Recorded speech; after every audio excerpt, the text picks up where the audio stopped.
Welcome. This is the Train Anything Show. I'm training my didgeridoo. What are you training, John? Reading. Nice. Yeah.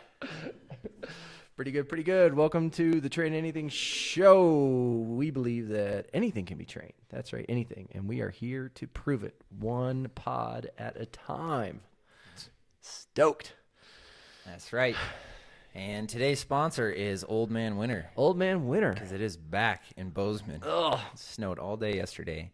Awful. And, low of 17. What the heck? Yeah, Old Man Winter. We thought he was 6 feet under by now, but... oh, not in Montana. No. We're getting snowstorms till May. We're getting full-on finger-wagged. And let's see, did you ever get one of these? Oh, what's that? Yikes. Get what? One of these. What is Did your that? dad ever do that to you? No. Oh, For those looking, not watching, and just listening, he touched my shoulder very weirdly. yeah. Well, like Old Man Winter. That's how I feel about this winter coming in and poking me in the shoulder. Like, hey.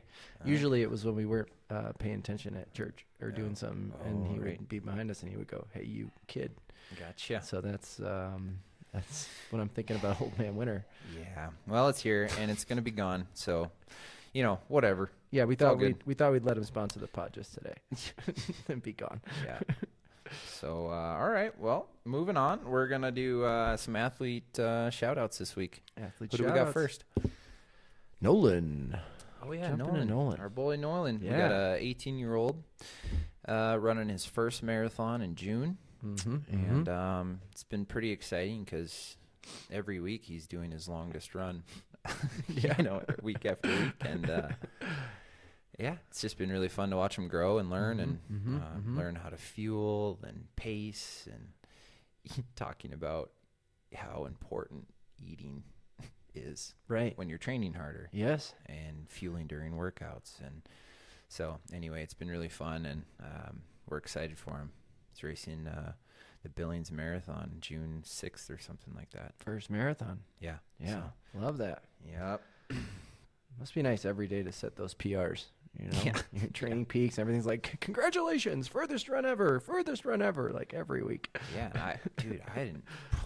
How old was I? I didn't run a marathon until I was 26 or 7 or 28. Older. I was 29 Something. with my sister. Yeah. What was that? 23. I think, yeah. Jeez. I Yeah. So think, Nolan's impressive. yes. 18-year-olds running marathons. I don't know. I don't get it. Keep it up, Nolan. Shouting out. All right, Megan. Yeah, Megan Maker. She has been a TA athlete for a little over a year now, and the shout out to Megan is that she just continues to crush and crush and crush. This woman sets goals, whether it's trail running, triathlons, wherever it is, and we make a plan, and she just gets after it. She's got 3 kids. She's part of the homeschooling program doing that. She coaches basketball, super mom, super woman, and through all that manages to find 8 to 12 hours a week to train, and she nails it. Yeah. Now there's a little craziness in the schedule, as you might imagine, but she gets it done. So Squirrel. She is a flip turn convert. she's also a So flip if you turn guys convert. have been following along, we initiated the 2025 flip turn challenge. How have we not talked about that until now? That's true. Well, it's our second podcast, Yeah, I so guess here we so. go. But yeah, she is a flip turner. She doesn't swim without flip turns, so we're proud of her. Proud of Megan. So if you guys are wanting to learn how to flip turn, check out our Instagram, and we're giving tips and tricks, and Show us your flip. yep, show us your flip. So anyway, moving on. Andrew and Whitney. Double shout out. This is a 2-for-1. Yeah, they aren't married yet, but they pretty much are. They're common law. But they're doing a backyard ultra next weekend, and I'm just blown away. Andrew is a childhood friend, best friends growing up from elementary school till now, and he wasn't into endurance events at all, and he just Turned it on. he turned it on. Yeah. He got bit by the bug, and he's got an Ironman on the schedule, 70.3, but he's doing a backyard ultra. He's gonna try to do 100 miles. So anyway, Good on we're him. cheering for you guys. Yeah. But yeah, Get after it. Way to go, lifestylers. Upcoming events. Yeah, what's happening in the endurance world? Boston Marathon. What? Monday. Already? Snuck up? I know. It's happening. What the heck? It's early. I hope it's not going to rain. And it's a hard course. Hard. It's hilly. Yes. A million people. Yeah. Good luck on the subway or whatever they call it there. Yeah. So if you're running, good luck. Yeah, this will probably launch after that happens. So. Yep, true. Uh-huh. Yep. And then after that, we got Ironman Texas. Yeah. We got local hero, Haley Chura, local to Bozeman. Bozeman native. Yeah. And our training partner. Yeah, she'll be crushing it at the front of the swim. We had a good swim workout this morning. 50s. She's swimming well. Swimming well. Look out, ladies. Uh-oh. She's coming. She's coming. She's coming for a Kona spot. Oh, everybody at Texas is going for a Kona spot. Yeah. It's stacked field. Stacked. Yeah. Yeah. It'll be good. Yeah. Men and women. Well, it's going to be a great knee race. spot? Kona spot. Knee spot. Kona for women. Women. Yeah. Right. And knees, men. men. For men. There we go. Thanks for keeping me straight there. And that's another Pro Series race. Every second counts. Yep. That's what they say. Yep. And then a couple other races. Let's see. I think it's that same weekend as Ironman Texas. Ironman 70.3 Peru. It's a special place in my heart. It's my first podium, Ironman 70.3 podium. But yeah, took third there in 2022 or 2023. 2 years ago? Yeah, 2 years ago. 2 years ago. Yeah, something like that. But great trip. Yeah, they're awesome. The crowds are awesome down there. Everyone show shows up. They do. They show up. And so that'll be fun. It'll be fun to watch it. Yeah. And then, I don't know, you say this last one. 70.3 Valencia. Spain? España. Nice. Yeah. And get after it. I think that's about it for the upcoming. Well, I'm sure there's a million other races in the world, but those are the big ones on our mind. Yeah. If you're doing one, crush it. Yep. Yep. And then Easter Sunday. Yep. Happy Easter, everyone. Happy Easter. Happy belated Easter if you're hearing this next week. Yes. Can you do that? Yes. We did it. Belated Easter. Excellent. We make the rules here. That's right. One episode at a time. Yes, sir. All right, give us the meat, John. Are we going into the thought of the week? Thought of the week? The thought of the week. Give it to us. Yeah, my thought of the week. So we'll get into this more maybe on another pod, but I am getting back into some consistent training after some awesome work, travel, and other adventures in life. And I just wanted to remind everyone, as I remind myself daily, to meet yourself where you're at. So do that self-assessment and don't overdo. It's easy to overdo. It's easy to wish you were further along. It's easy to remember when. But super important to meet yourself where you're at, because that is where you can do the most productive work to get yourself going back to where you were and maybe beyond where you were. So thought of the week real quick is that. Yeah, that hits home too, especially if you come up. It could be wherever you are in your walk or journey in sport. Like if you're coming back from an off season, you aren't gonna, be chasing power numbers that you were in your peak or running paces or swim paces. So yeah, start where you're at. I like that. Yeah, cool. Thought of the week. Okay, let's get into the meat of today's pod. So if you're new listener out there, most of you aren't, because this is episode 2, but we will have... Hi, Mom.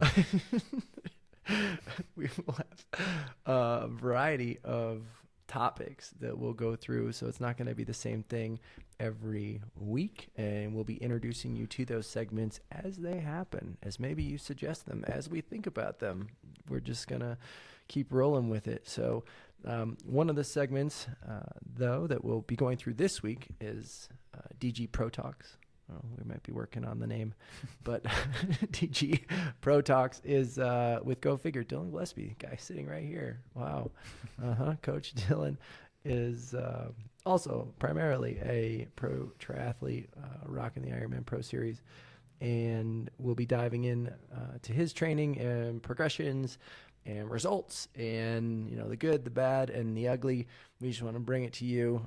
What a great opportunity we have to have such an elite athlete like in the studio with us on the regular, because he lives here. But so we want to get into that, and so we're not going to start too far back with our DJ Pro Talks. We'll do some of our longer stories some other time, but this time we wanted to talk about getting into the 2025 race season, particularly the kind of build into Oceanside 70.3, which was a couple weeks ago. And we talked about that a little bit on pod 1 in terms of the results, but we wanted to take you a little bit back in time today to just go through what we were thinking heading in, what some of the strategies were on training, how that went, ultimately how the race went, and tee up the next thing. Yeah. So where do you want to start? You want to start from like kind of after the Ironman build last year into Indian Wells? Yeah, like give them a little flavor of what you were doing heading into the end of season, and then let's pivot off from there. Cool. Yeah, so I guess we'll just quickly recap. I raced Ironman Frankfurt in Germany, and I crashed my bike, and I hit the side of my hip pretty hard. Dude, you took a chunk out of your elbow. I think it took like 6 months for it's that. Still healing. It's still healing. It's like a year later. Yeah. So, I limped the marathon. I just, I did it, and it was miserable. But anyway, I took a little off-season off after that race, and so, which was well needed. It was a long season, a lot of stressors in my life. I don't need to go into. But and then I just put my eyes on Indian Wells in December. So the idea there is we were going to build into that, get really fit. 14 weeks, I think is what we had. Yeah, we had 14 weeks, and that was going to kick off really my 2025 season, because I didn't take a break after that race. We just kept going. So, yeah, my bikes were, we'll start with the bike, I guess. I wanted to get my bike back to where I know I can be, and that's at the front of races. And, we were doing a lot of Ironman training, so, sub LT1, LT1, like, upper zone 2. And we didn't really push my threshold a lot. And we found that it works that way. Like Ironman and 70.3 training are very different. And, the more time you can spend at that upper zone 2, just the stronger and more durable you are. Yeah. And you can spend a lot of time there. Yeah. So anyway, the mission going into Indian Well was to do, raise my threshold again. So getting 350 watts, feeling breezy, easy breezy, cover girl. Yeah. We can all dream of that one day. You can actually do it, but I dream about it. It is crazy. Sometimes, like, when you start up again and you're, like, pushing 300 watts for 5 minutes or something, you're like, how do I do this 350 watts for 2 hours? I don't know. Am I the same person? Yeah, right. So I feel that, too. But, anyway, so we reset on an LT1 build. We were doing, 4x10 to start, built, 5x10 minutes, 6x10 minutes. And we got my LT1 at 5,000 feet in Bozeman to 340, cruisy doozy, heart rate, 150. Yep. Feeling super monster. So, and then on top of that, we were adding stuff, spending time at 350, 360. Over-unders is like a staple. I love 12-minuters. Yeah. 2 minutes on, 1 minute harder, back, Yeah. And, so I went into Indian Wells just feeling super, super strong on the bike, which was fun. Run, we didn't put a big focus on because bike. We need the bike. Yeah, I just wanted to flex a bike again, which was fun. Priorities. Yeah, swim. We didn't. We worked on the swim, but I don't know what happened on the swim day. Yeah, but we started some of the kind of pace progressions and could have been a lot of hundreds. We did a lot of hundreds. Yeah. Yeah. Yeah, but for the listeners, I was a minute 45 down from guys out of the swim where I should be swimming with them any day of the week. And you didn't get lost, so. No, I didn't get lost. I don't know what happened. But I got on my bike and I knew I was bike fit. Yeah. And, so anyway, I ended up riding a 2-hour bike. Yeah. 2-hour flat bike. And I think averaged Nailed it. 355 was it? That's what we wanted to do. Yep. And so I got off the bike first and didn't have a lot of run fitness yet. Yep. Like we were going, it's crazy when you go do a lot of Ironman run training. It's different. It's different.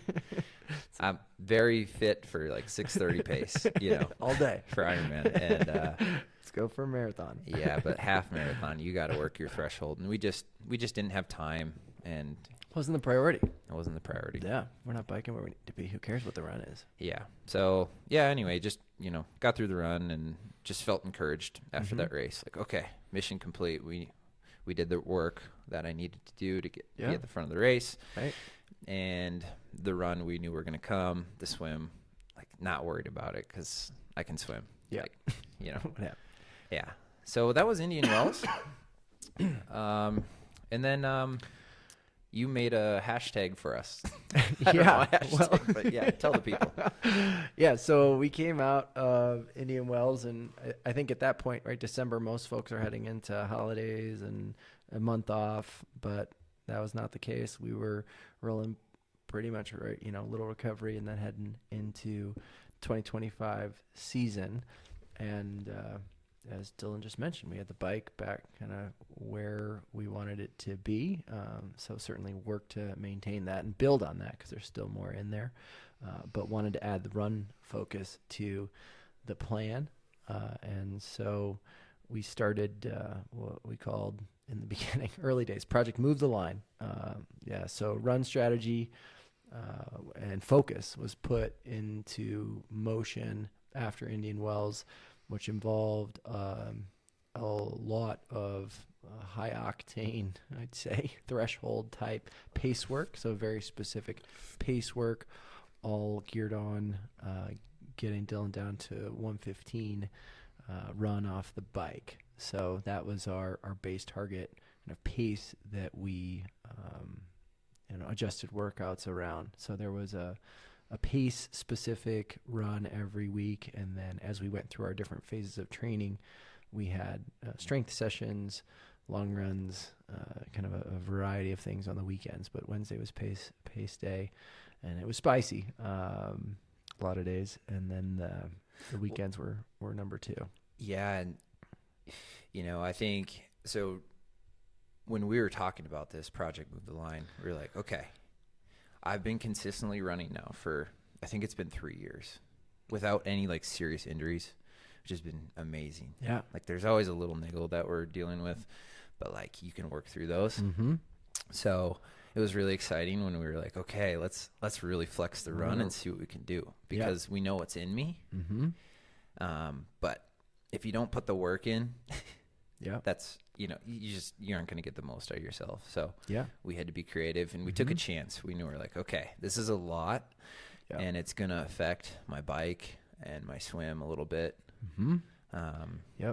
And so the reason we did it is because I was consistent, and we also decided that we were going to keep the run volume low, at least low where I've been sitting in quality. Yeah, raise the quality. Yep.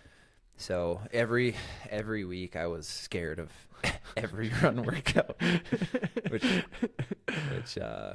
was fun. Yeah, different place. Yeah. Uh-huh. Rarely am I afraid of workouts. Yeah. And, and like I failed a lot of them, like, and we call it a failure. Well, yeah. See, he. Yeah. Well, yeah. Adjusted. We're gonna call it a fail because it's like when it's written. Yeah. And if you don't execute the written test, you failed. You didn't live up to it. He's so hard on himself. He's professional athletes. Yeah. But I know it's not a failure. It's just like, oh, that was cool.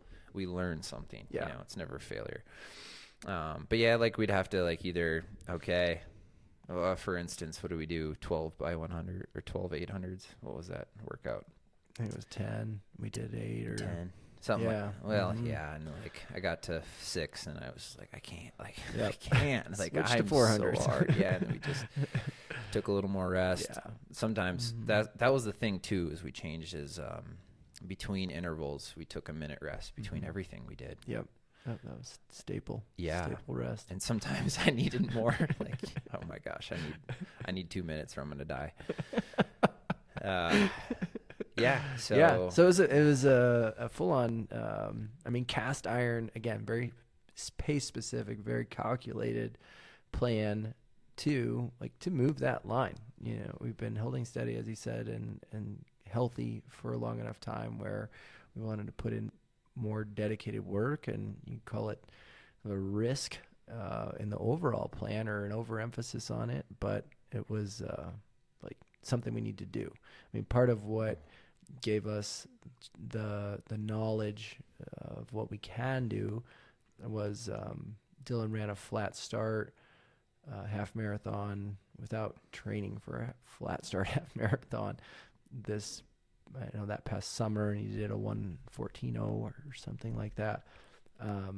So, you know, if you look at what you can run flat start versus off a bike, you know, if everything is kind of clicking, you got, you know, maybe 2 minutes, 3 minutes differential there. So last summer while we were Ironman training, you know, you would, if we're doing other things right, we'd be running 1:16s off of that. So like the fitness, even without being that specific towards a half marathon, was there. And so once we shifted to doing more of the threshold stuff and half marathon training and heading into Indian Wells, it was like, okay, like Dylan's body can do this. Dylan's body can handle this. We just need to inject it and be consistent and lean in and know that we're going to lean off at some point. But Project Move the Line was, we're gonna hit it. Yeah. And we did. You did. Yes. Yeah. Yeah. Gosh, we could talk about this for so long. I don't know. But yeah. So I think the quick to kind of wrap up that, like, we worked really hard this winter, and it was a lot. Run. Yeah, on the run, and yeah, like you said, it wasn't like let's just try to achieve this. It was very thought out. Like, so we think that 1:15 is very doable. So everything's based on. Yeah. And yeah, we say 2 minutes, so 1:16, but we think there's fitness in there. Yep, there's fitness in there. So yeah. Where do we go from there? We really went into that. Yeah. Yeah. And the bike, so really I just kind of like did a LT1 reset. And when we say an LT1 reset, it's like you have to start, like, it's better to start at the bottom than to grab from the top early. So you're setting a foundation, and LT1's just the perfect way to do it. Yep. And how we do it is lactate tests. So out in the field, I'll bring my lactate meter if I'm outside, and I'll test between reps just to make sure I'm, around that. We'll call it 1.8 to 2.2 millimole. LT1. And the way I like to see it, think of it, because I just did an LT1 session 2 days ago. Yep. It's like your upper zone 2. So like you can breathe pretty comfortably, but you're working. It's like honest, good, hard work. But if you're really starting to have to focus on your breathing, you're probably tapping into that threshold LT2. So anyway, yeah, we went back into the LT1 just to rebuild that foundation. And here's the fun part about it all. So going into Indian Wells, I was able to train outside. Which was crazy because we are in Bozeman, Montana, and that race is in December. True. How many indoor rides did you do? I think I had to do like 3. Which is bonkers. Yeah. I know, December, yeah. Nuts. So, but then after Indian Wells, then it's like, okay, old man winter came. Yeah. And it was here to stay. A lot of snow. Yeah, so my training went from outside to inside, and I'm an outside rider at heart. Like, yeah. Freedom. I mean, you spent, months at a time not here. Yeah. In certain years to get away from it. Oh, yeah. But Took a lot of focus. It did, and something like, I don't know, maybe listeners have felt this or seen this. Maybe it doesn't affect you, but for me, my LT1, I just like, so outside, I got my LT1 to 340, feeling pretty comfy. Similar progressions. Similar progression indoor, I think 310. It was really interesting. 320. No. 310. I know because it was burned in his brain. It was blowing my mind. I'm like, why? Why doesn't it transfer? And here I'm sitting like, you're totally fit. You're fine. We just came off Indian Wells. You didn't lose that.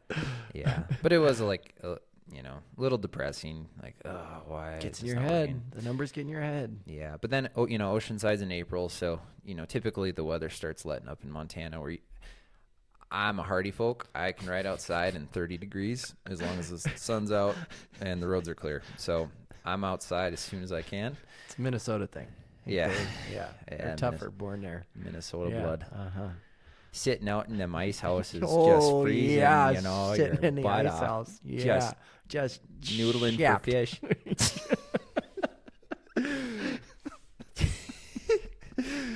So, I just put on my ice hat and I go outside and I just freeze my butt off. Yeah, and when it's cold, that's how he talks.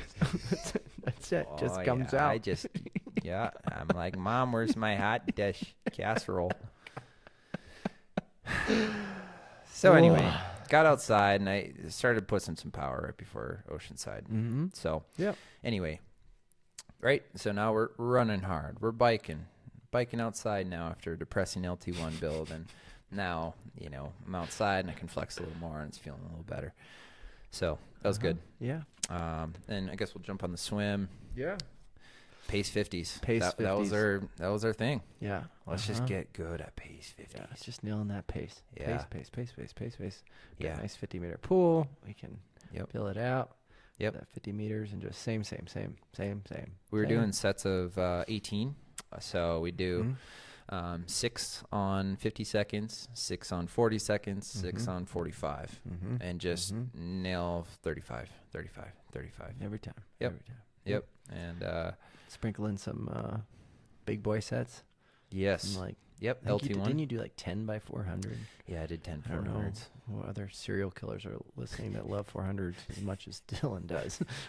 But yeah. Yeah, so we were swimming, and then I was strong. I was averaging 20K a week in this winter build into Oceanside on the swim, averaging 12 hours on the bike. Yep. Well, we'll get there. It dropped off a little bit after Tucson, and then what was it, about 36 miles on the run? Yeah, and everything kind of varied, up and down. That's how it should be. Depending on the week and what we were focused on, and trying to let Dylan recover, which turns out we didn't maybe manage as well as we wanted to heading into Tucson. Yeah. Do you want to? Yep. So, and that's the risk of being a pro. I guess we're always trying to find that, like, how long can I hold the line? Hold life together. And you find it sometimes, And yeah. The bleeding edge. I don't know. Sometimes. Yeah. And, it's winter's tough in Montana. It's tough training inside. The number of hours. If you guys can do it, good on you. I'm a free spirit, and I do. Yeah. It's what we gotta do. Right. Yep. But I'm just saying, I don't like it. I'm a free spirit. Put me out on the trails. Put me out of here. Yeah. And anyway, so it wears on you. No sun. It's just snowing. You're training hard. Yeah, and we planned a week-long, well, it was a training camp, but mission was to go find a strength coach. Talk to Sam. Testing. Yeah. Strength testing. Yep. Which we did. Mission accomplished. The whole house got sick. We were all puking that week. It's not good, myself included. But yeah, going into Tucson, I was just feeling so tired, flat. We were working so hard. And it was good, like work banked. And that was the risk we were willing to take, right? Yeah. We looked at each other like, this might be a lot, but let's rock. Yeah. We got to change. Yeah. And, you know, what we did this winter is going to pay dividends at some point. Yeah. Big. Yeah. Down the line. It already is. Yeah. It I already mean, is, it's in you. So, Yep. and I think our biggest thing too, as we push volume and see how much you can kind of handle throughout it, is just not getting hurt. Again, like we're still on that. Yeah, we were healthy. Okay, like we were tired. Yeah, some of the fatigue caught up, but nothing broke.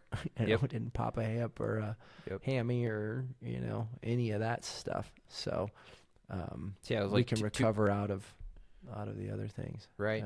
Yeah. So we were doing 2 runs a week, 2 quality runs, until Tucson. And then after that, we went on a 10-day cycle. Yep. Which worked. Spread it out. Yeah. Cause then you recover and you can hit the next session. Yeah. So, which, you know, going into a race, you want to be flexing a little more fresh. Yeah. A little hotter rather than having to recover. So feeling drudgy. Yeah. It was a good learning experience. Yeah. So Tucson ended up being a big fatigue dump along with puking and everything else. Yeah. But it was well timed. Yeah. To then just get specific and get into Oceanside. Yeah, and really shed fatigue. Like bike volume went way down. Yeah. I had like 1 to 11 hour week in the last 5 weeks on the bike. Yeah. But yeah. So but yeah, that was kind of the training we did, I guess. And then I guess the drama of Oceanside was my bike. So I got a new bike 2 weeks out from Oceanside, and sick bike. I would tell anyone, yeah, don't switch your bike 2 weeks out. But me, I ask myself, what need to I'm follow like, that advice? Well, yeah, I'm like, what do I want to do? And I decided I'm going to switch. See, because one, featherweight bikes, shout out. You guys are like, you guys are so good to me, and I'm like very blessed to have you guys. So I just wanted to like flex the new bike. It was a custom paint job. New season. But work, new fitness, new bike. Yeah, it was too different though. New frame. The front end, the cockpit just wasn't as adjustable, and big miscommunication with my mechanic. I told him make it just like my other bike, and didn't happen. Bless his heart. It's all right. It's okay. And I raced Oceanside on a completely different position that I've spent hundreds of hours on. So,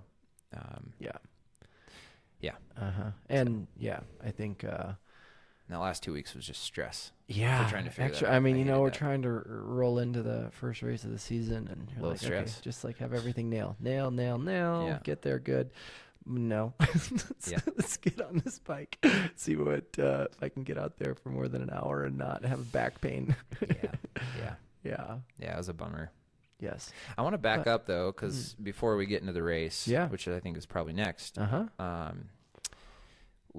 started working with a strength coach, and I'm weightlifting 3 times a week during all this now. Right. So the theory with bringing the bike volume down after Tucson was, well, you're putting in extra work now, so more load. We can cut back on the bike hours. And mentally that was the right thing to do anyways with how I was feeling. And so, strength training 3 days a week.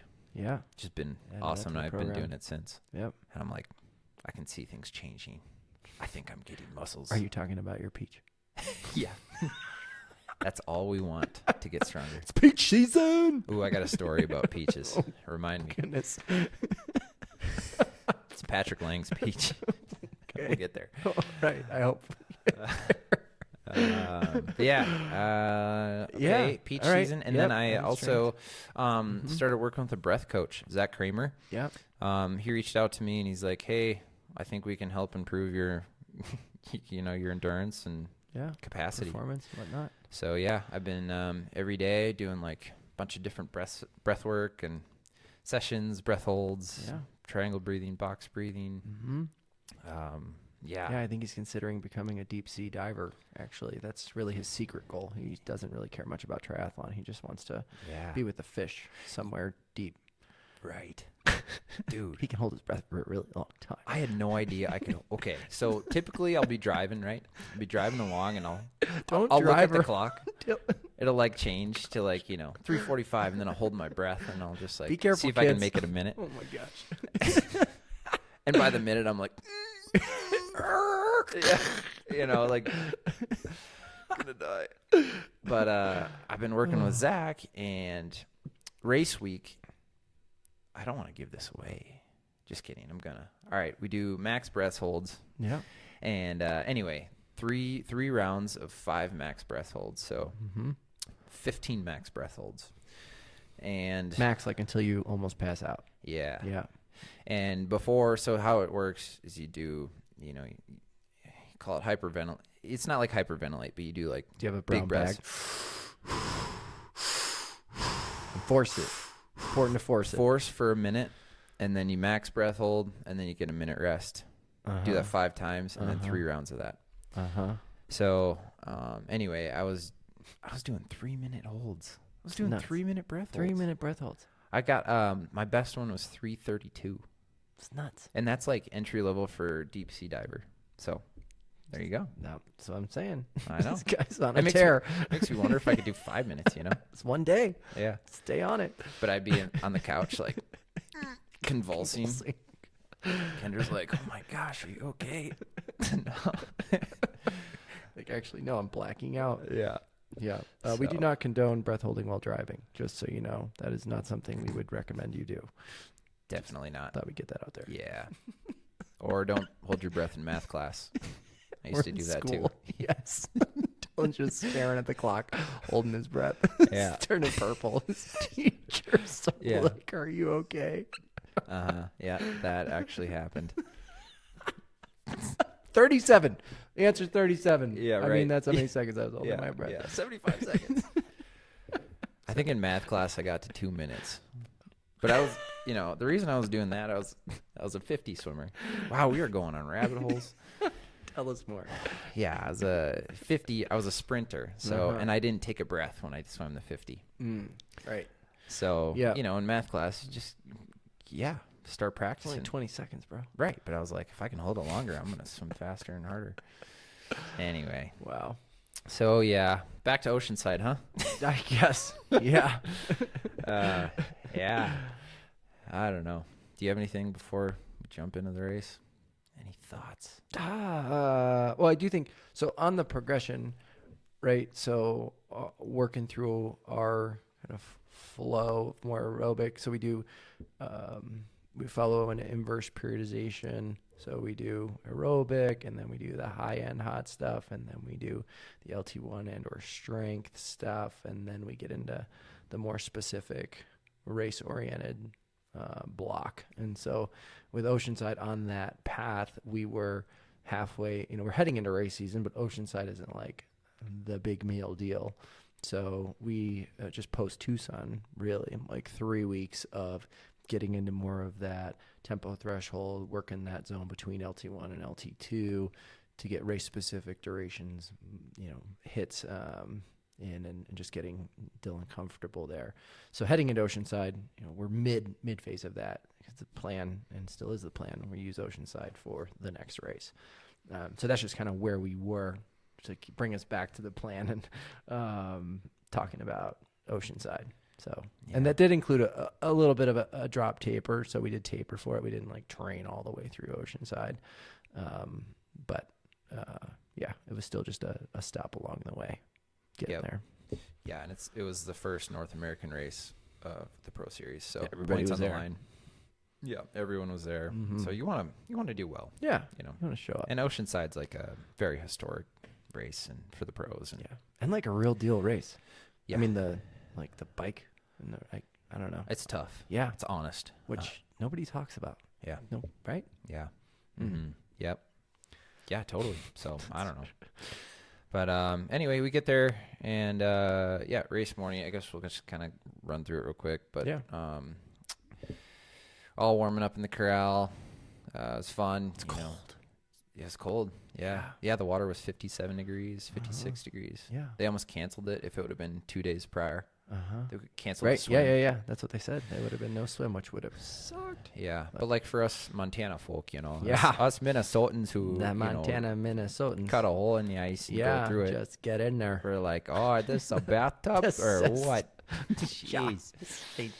So I just jumped in the water and I'm like, gosh, it's hot. Somebody turn that heat on. Are you sure this is a wetsuit swim? I'm overeating. Yeah.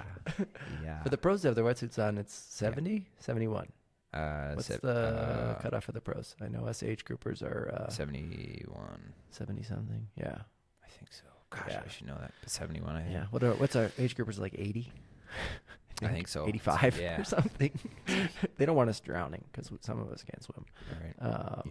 But under 55, they cancel the swim. Whole thing. Yeah. So anyway, I lined up, did a little warm up, lined up very far right with and Sam feeling Appleton. Good. What? What? Sorry, I know you're trying to get into the race. You're feeling good. Just like, the lead-in week, things are just clicking. Minus the bike that I was going. The stress. The stress. The bike doesn't feel right. But I had some I didn't ride much over an hour on that new bike position. Yeah. And, when you do 5-minute intervals, you can fake it on any bike, I think. Yeah. So when we got down to Oceanside, I like to do like a pre-race 2x5 minutes, and 360s was just easy. Easy button. It's like, whoa. Yeah. I came back after that the day before the race. I'm like, John, I'm going to crush this. Ready. Yeah. Yeah. Anyway, so we're feeling good. Yeah. Just saying, like going into the race. Yeah. The run's at like a new level it's never been. Yeah. Which has been so fun. I was like really excited. I'm like, I'm running so fast today. What do you mean you're not running yet? You're in the water. Right. Okay. So I'm in the water. Gun goes off. I'm with Sam, and then there's like to the left of me, Sam Appleton, really fast swimmer. He's far right. He's the last one. Then it's me, and then there's a group of guys I don't really know. I'm like, this is perfect. So we take off, and we had clean water. And anyway, it's just like pretty uneventful. But I just slotted right in, and 21st out of the water. Yeah, something like that. And it kind of strung out, so it wasn't a pack swim. It was a long line. Yeah, it was a long line. Yeah. So but it was good. Nobody dropped. I don't know what the time was between. It was like a minute. I was a minute down from 21 to Greg Harper, who was first out of the water. Yeah. And, Christian Blumenfeld and Gustav Eden were behind me, so it was money. Right where we needed to be. Yeah, so. In the mix. Yep. So got on my bike. Killer T1. Yeah, dude. Killer. Ripped through it. Yeah. It's like you're a professional. Gosh. Some of those other professionals need to work on their transitions. Don't tell them that. Yeah, no. Well, Justin Rielli, had a great swim. Or 12 guys in that transition. Yeah. At least just from getting your, stuff together. Yeah. I was going to say Justin Rielli had a swim of his life, and we're running out to the mountain line together. I'm like, what? I don't know. I didn't know that. I thought he was just ahead of me, but I learned afterward. But so Justin, you got to work on your transitions, bro. Call out. He's an animal. Wow. Yeah. He rode so well. Yeah, he didn't. He made up that time real quick. But I knew Justin was an animal, and I was like, I'm in good company. Good. Right. Yes. Yeah. Right. So we went to work, and from the moment I kind of hit the pedals, it just felt hard. Nothing felt really easy, but for 45 minutes I was at the front. Christian Blumenfeld took off, and then we all just kind of created this group. I think, I don't know, maybe 4 or 5 of us. We caught the front of the race within 8 kilometers. And it was great. What are you, European? Yeah. What is that? Why are you talking case? 3 to 5 miles. For those Americans out there. Americans. And, so we were at the front of the race. It was wild. There's kind of chaos. One guy hit the deck so hard, blew into the dirt. He was just kind of blowout or something. He had a white. I don't know what happened. It was a straight line, and he just exploded. He was rolling. I'm like, oh my gosh. He's okay. Yeah, and then not long after that, Christian Blumenfeld got a flat, and so we're just riding at the front for 45 minutes, and then my body just said, nope, we're done. Game and over. because my low back started hurting really bad, and I just couldn't push any power. Yeah. So it was like, And your back has gone, like your back has been a thing that you've just had to manage like for a while, just in terms of. not lately. Right. But I'm in like In the past. career wise. Yeah. Like Sure. something that you've had to adjust position to like make sure your back is happy. Yeah, and That I is mean, important. yes, And it has been. totally. Yeah. It like doesn't it affect has me been a anymore. non-issue. Yeah. Mm-hmm. So, but my bike was an inch lower, the front end, and my saddle was too high. So that was just too low. Yep. Too much flex on that back. Yeah, and I looked at the power. The first 45 minutes was 360 normalized, 350 average, which I think on the right position that would have been fine. Yeah. But yeah, it was more just like my back gave out, and then the muscles compensating when you're in a different position. Yeah. It does just, it doesn't work. Yeah. Well, I thought, I was there and I was tracking and I was like, what happened? Because like, I know where, I know where the fitness is. I know what the watts are. I know, I mean, I have most of that down. And I'm like, do you have a mechanical? Did something, what happened to his something? He got lost? My body had a mechanical. Yeah. His back had a mechanical. Yeah. But we were worried about you. Yeah. Well, I just kind of, when that happened, I just dropped off the group, I'm like, that sucks. I know how I'm feeling, and I know it's like ahead of me, and it's just like a long. You're 45 ride. minutes in. Yeah, to a hard course too. Hard course, yeah. Yeah. So anyway, it was just me, myself, and I, and getting passed by pros. Lionel Sanders passed me at the top of that steep climb, and he was like, "Hello." That's what he did. He's like, "Hello." I'm like, "Hey, Lionel." I was so mad. Go away. Yeah, I know. I was in a dark spot. Yeah. I shed some tears on the bike because, you commit a lot to this. And that's the stuff you just don't want to happen in racing. That's the nerves. Like, you just want everything to click. You want to be in the group. You want to be feeling strong and powerful. Flowing. I also forgot to say, before I got dropped, I lost 1,000 calories. Yeah, my bottle just 1,000 calories, 250 grams of carbs. In as much scratch as you can get into. Whatever ounces. That was depressing. That was gone. Gone. That throws you. So that was gone, and yeah, the bike power is gone. So yeah. Anyway, finished the ride. It's always interesting. It's good for me to. Okay, it's not good for me. It's encouraging when you're at the front of a race, and like I can be at front of races when I'm feeling right. Yeah, everything's clicking. Right.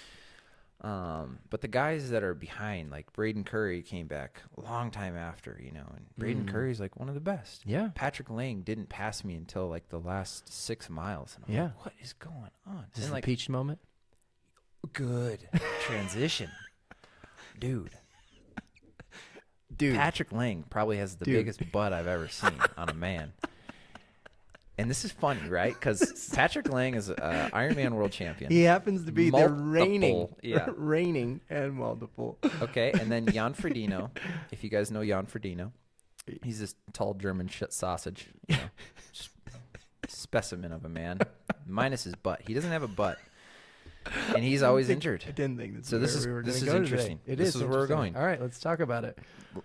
He's always injured. He doesn't have a butt. I'm just wondering if he doesn't have a strong butt. Oh, it's glute. Patrick Lang is never injured, and he's a really fast runner. He's got a butt. Peaches. Kendra doesn't want me to get a big butt, but I'm like, listen, if I can be running as fast as Patrick Lang, I'm getting the biggest butt on the circuit on this planet. Let's go. So I just remember thinking that, like, wow, he's got a nice tush. Just kidding. Wow. But shout out to the wagon. Yeah. Anyway, you gotta have something to. Yeah. Right. I'm just like, I don't know. This is depressing, but here we go. And butt goals. Yes. Butt goals. We got some butt goals. Let's fast forward through this bike. Get into transition. Have a good transition. And I run out with Greg Harper, who's first out of the water, and he's actually a really great athlete. Yeah. You know, he's a fast runner. And so I ran out, passed him, saw you, and I just had to say one negative thing. I'm like, my back. and you said, that's all right. Just reset, just go run. Focus on this. Yeah. And I was like, okay, I'm going to do that. Cause then right when you said that, I passed. And then Christian Blumenfeld, you know, Olympic gold medalist and guy who probably would have won the race. He ended up running a 107, was still racing. He was biking in, right? Yeah. And it was just like, you know, it's like, it doesn't matter, but like our whole saying is race with everything. So I knew when I was on the bike, it wasn't feeling good. I kept trying to go with guys. But it's just like, just go race with see if you can run that PR. Yeah. Cause we've been working hard for this. And anyway, I got to running, feel well. I think I caught up well because I was just like, I knew I lost all those calories. You were way behind. So I was slamming gels, dude. I think I took 6 gels in the first 5K. Yeah, slamming gels. Yeah, but I knew I was behind. Yeah, a half marathon is over an hour running. Octane. So like, yeah, and it was a lot of caffeine too. Just wake up. Well, this was the calf plan too. So this was the first race where we were going to hit the caffeine hard, like in an intentional way. And some of that also got lost in the calorie bottle as well. Yeah. So you just went for it on course. Make it happen. Yeah. So I don't know. And I ran a PR 117. 36. I think official, but Ironman, their timing system was a little off. So But 117. I was like, dang, let's go. 117. Yeah, we got 2 minutes to cut now. Let's we go. Can do that. So anyway, but that was the race, and we got exciting things ahead for St. George. Yeah, absolutely. So, but I think I have to pee. No way. Yeah. How many logs? Dude, how many logs? This is the thing. When I got to pee on a car, how many or logs? Or bike ride, anywhere. How many logs you got? Probably got like 3 in the dam right now. Logs in the dam. Yeah. Gotta keep it moving. Yeah, I'll forget about it. Oh, my gosh. But yeah. So that was Oceanside. Okay. So that was Oceanside. And we're going to pivot. Yeah. To we're going to pivot. Are we going to pivot episode. all the way? I think so. Yeah. All right. Yeah. It's for real. Are we 3 logs in the dam. 3 logs in the dam, ladies and gentlemen. We got to move to the next segment. I'll get better at this. Yes. Plan our bathroom breaks. Is it bucket pull time? TA bucket pull. We're jumping into bucket pulls. Today's bucket. We have a hockey skate if you're watching. Because winter is here. Yeah, well, sponsored by Old Man Winter. This is all he gave us, his old hockey skate. I'll let you pull it out. It's just my stinky feet in there. I really don't want to put my hand in there. I don't pee in it like I do my cycling shoes. That's fair. Right. Those would be a worse place. TA bucket pulls. Could be a question, could be a quote, could be anything. Could come from you, could come from us. So if you do have a bucket pull idea, you can drop it in the comments or... I don't know. Shoot us a message on Instagram. This bucket pull, and it touches on a little bit about what we talked about today. What are some of the differences between indoor and outdoor riding and training, and what you can expect and or what you should focus on? What do you know about that? That's a great question. Yeah, it's a good bucket pull. Oh, well, there's a lot of differences, really. Let's just get right into it. Let's see. Okay, indoor riding, you don't have to coast. You don't have to coast. You just keep pedaling. See, he said. Do you see how he said that? What? He said you don't have to coast. Is that what you said? You don't have to. Yeah, but why are you coasting inside? But you don't get to coast because coasting is sometimes nice. You said it like coasting is a bad thing, which it kind of is. You should be pedaling all the time. You shouldn't be coasting. But for you coasters out there, I see you. And you don't get to coast. You don't get to. So there's actually more time on the pedal. So 12 hours outside is different than 12 hours of training inside. Yeah, like it's harder. Throw it a 10% kicker is what they say. 10%? Yeah. Oh, wow. Yeah. There you go. Mm-hmm. So that, I think another thing for me, being inside and like having access to, I don't know, like YouTube and all that can be a little distracting, honestly, and take away focus on like just executing like outside. For me, I'm thinking about what the road is that I'm on, and Right. just holding good form. And sometimes you can get lazy inside, at least for me. Yeah. Well, so if anybody out there is watching this right now, focus on your workout. Focus on your right now. Yeah. Get back to it. Don't let us distract you. Yeah. What other things are there? I think you got to, well, I think on the training side, right, you can use erg mode on a trainer, right? Most people have a smart trainer at this point, although you didn't have one for a really long time. Mm-hmm. But you can kind of program those powers, and when you're outside, like, you got to rely on you. So that's definitely a difference from the workouts you're doing and just how you approach them. Because I know I do enjoy a good duel with the trainer to see if it can catch up with me and shut me down. Yeah. But when you're outside, unless you're maybe on a hill or something, you got to put that power to the pedals. Right. Yeah, and fueling, I guess, would be another thing. Like if you're in a hot environment, you're going to be sweating more. So thinking about that hydration, making sure you're getting those electrolytes back in. Even when you're riding outside, it can be deceiving depending on your climate, because you can be sweating and it'll be dissipating, especially if you're in a dry climate. So I think fueling, just all in general, I guess. Yeah, pay attention. I'm trying to think of things. Don't forget. Fueling. What else? I think kind of back to that mental side, the joy that comes with getting outside. A lot of people do like their pain caves. But especially if you live in a place where you can easily access riding outside, for me, there's a lot of joy in being able to do that. And sometimes like in a different way than the YouTube videos and other things, can distract from a workout, but sometimes you just don't need it. Like if you've got your key sessions during the week, hit the structure there, and then hopefully you've got some rides where you can just go ride your bike. Right. Yep. Yeah. Yeah, totally. And riding inside is really good for the working professional, right? Can be. It's it's efficient, if you're super a parent, time efficient. Yeah, it's just right there. Yeah. And you can get a great workout in. Yeah. So I know pros who do most of the riding inside. Lionel Sanders, I think Jackson Laundry is one of them. Yeah. And they're animals. So, but you just got to find what works for you. Yeah. So good. Yeah. Is that good? Yeah, I think that covered the bucket pull. Good. Well, episode 2. Episode 2. There it is. And I am 2 logs in. I'm barely holding on. Got a small tank. This is a funny way to end it. But gotta go. Yeah. So thanks for watching. Yeah. Thanks for listening. Yeah. Like and subscribe. And catch you on the next one. All right. I'll close this out.